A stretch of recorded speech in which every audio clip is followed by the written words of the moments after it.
And welcome back to the Film Reelcast. It's Cobra Kai time. It's episode 10.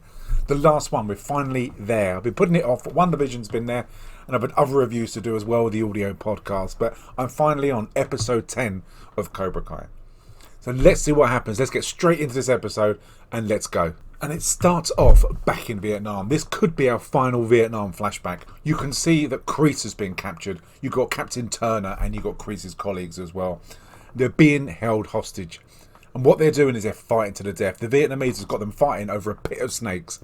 And only one survives. And a bit of foreshadow, Captain Turner says to Kreese, there is no rank here. It's everyone for themselves. And that will play in later on. And it's great to see that common sense prevails in this episode. You've got the Christmas dinner. And this is called the 19th of December, this episode. And you've got Ali, you've got Amanda, you've got Johnny and you've got Daniel all sitting down for dinner. And I was worried this would play out really stupid. That in front of Amanda and in front of Ali, that Johnny and Daniel would be fighting.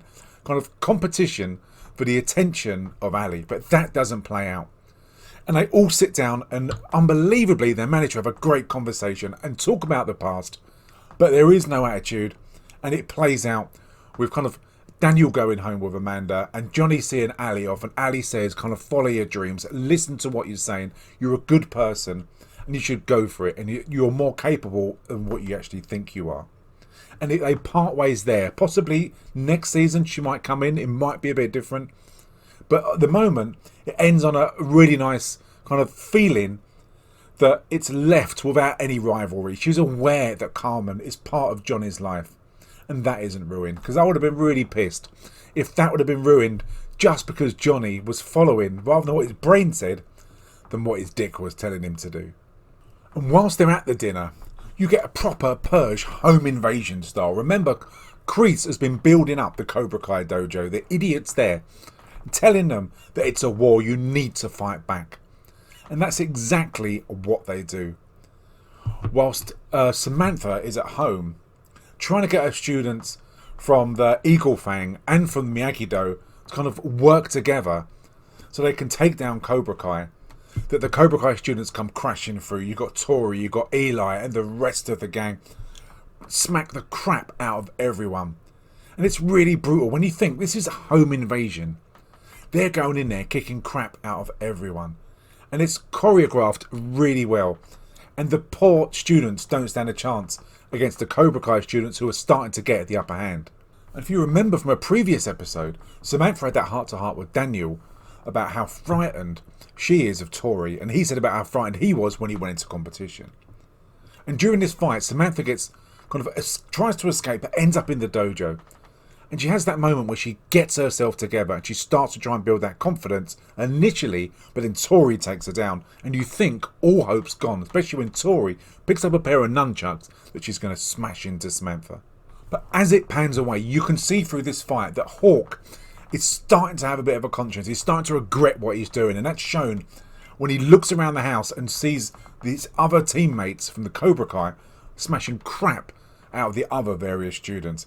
And there's that little light that's chinking through that you can see that he doesn't want this to happen. And it's when he sees Dimitri in a lock where his arm is going to be broken, exactly when they went back to the laser quest scene, that you think that Hawk for a second... To be honest, I didn't. I saw this coming. When he had that look in his eye, I saw what he was going to do. But he runs towards the two guys who's got Dimitri in a lock. And then he does this brilliant choreographed kick. And he takes him out. And then he tells Dimitri that he's on his side and he's sorry for what he did. Personally, if I was there, I would have said bollocks to you. You played your hands and you treated me like shit. But it plays out really, really well. Hawk goes through the house and starts smacking crap out of everyone. Then Miyagi-Do and Hawk Fang start to get the upper hand. And as usual in these things, and it does play out well, everyone gets their moment. Whilst Hawk and Dimitri are starting to kick ass. You've got Miguel in the kitchen with Kyler, and Kyler's taking him to town. He's giving him a real pounding, and he's against the wall and he's smashing him. But then Miguel gets that voice in his head and he turns round, and it's brilliant. I never liked Kyler's character. He's just a bully, and Miguel really sorts him out. And Samantha has her moment. She gets herself together. She goes back to when her dad was telling her to be calm and collect yourself. And she picks up this stick and takes Tori on. And it's a really good fight. And it's only when Hawk and everyone else comes in and said, look, we've made friends, we don't need to fight, but you can stop, that Tori says, this will never be over, and I will always come out to get you. And Samantha says, when you're ready. So that will leave it keep going. That will leave it boiling on until the next season. It can't escalate anymore until someone gets seriously hurt. That's when Johnny gets back home. He goes to see Carmen. Remember, he's kind of had that moment of clarity given to him by Ali. So he goes back to see Carmen. And she opens a door and she points towards Miguel, who has had the living shit beaten out of him. He looks rough. And Johnny goes mental, flips his head and wants to know what's going on. Who's responsible? You then get a scene where it flips back to Vietnam. And they're in their huts again. And the soldiers come over and pick 2 more guys to fight to the death. And Captain Turner's picked and another guy. And Turner is confident. He's very sure of himself. But then Kreese offers himself up and said, I'll take you on. And as they're walking to the podium to have that fight, it probably makes itself worse. It probably makes the whole situation worse. But Captain Turner turns around to Kreese and reminds him of a letter that his girlfriend sent. And that she's dead. And he rubs the fact that Kreese's girlfriend, who he loved, who was sending him photographs and letters every day, is dead. And surely this will only piss someone off. It won't make them weak. And they go onto the podium and they're fighting. And it goes back and forth and it's quite a good fight. Turner gets the upper hand, Kreese turns it around, and it ends up with Turner hanging off this podium for all the snakes below. And as he's doing that, the helicopters, the planes fly over, and you can see that's the Americans, and everyone has been saved. And as they do that, the ground troops take over, and Turner thinks his time's come, and he tells Kreese to pull him up. But after what he said, after all the things he's said to him, mocking him about his girlfriend's death, Kreese turns around and says no. And he pushes Turner to his death, and he carries on. Now, is that murder? I honestly don't know, because Turner was willing to do the same to him, and they would have fought to the death in the first place. But that's no surrender, and that's where Kreese probably gets his motto from, and get his mindset from, that there's no forgiveness. So, full of rage, Johnny goes to Cobra Kai Dojo, and he takes on Kreese, and he has a really good fight. It's fantastic. They're taking each other on the mat, and it goes back and forth. But Johnny is slowly getting the upper hand. He's so full of rage. He's so pissed off. And it's only when he puts him to the floor and he's punching crap out of him that Robbie jumps in and pushes his dad away. And he says to Robbie that you don't understand, you cannot trust Kreese. But Robbie's got no one left to trust. He's been let down by Johnny. He's been let down by Daniel. He's only got Kreese to fall back on. So Robbie tries to take on his dad out of pure rage. Obviously, Johnny doesn't want anything to do with it. So all he's doing is blocking. And Robbie calls him out and calls him weak. And that's when Johnny gets Robbie and just pushes him into a cabinet. And fucking good as well. Robbie's getting on everyone's tits at the moment. And he really needs to be taken out. And it's whilst at his weakest moment, whilst Johnny is looking after Robbie, seeing if he's okay, that Kreese comes over and smashes him on the back with a knife. And then proceeds to drag him across the mat and then put him in a chokehold. And you think Johnny's time is up.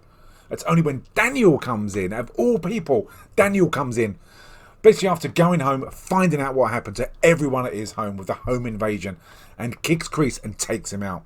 And the fight carries on outside. And it really do get some payback. In the previous episode where Daniel went back to Okinawa and he took some lessons from Chozen, and he got handed a massive ass kicking, that he learnt that move with regards to hitting in the elbows, hitting on the knees and paralysing someone in the arms and legs. And that's what he does to Kreese. And Kreese is there and he doesn't know what's happened.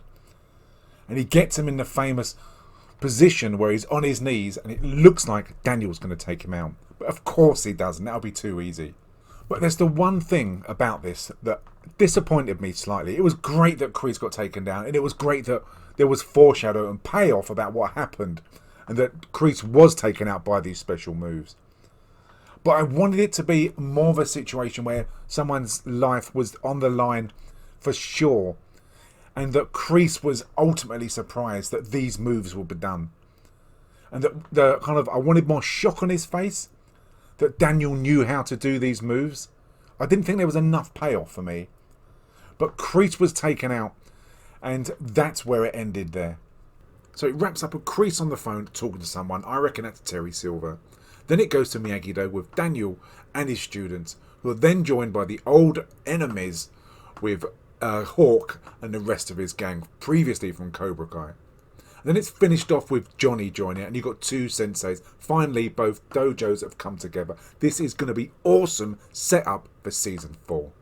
So we've reached our climax, but it's going to go on and on. It has to go on and on. We've got Tori and Samantha still arguing.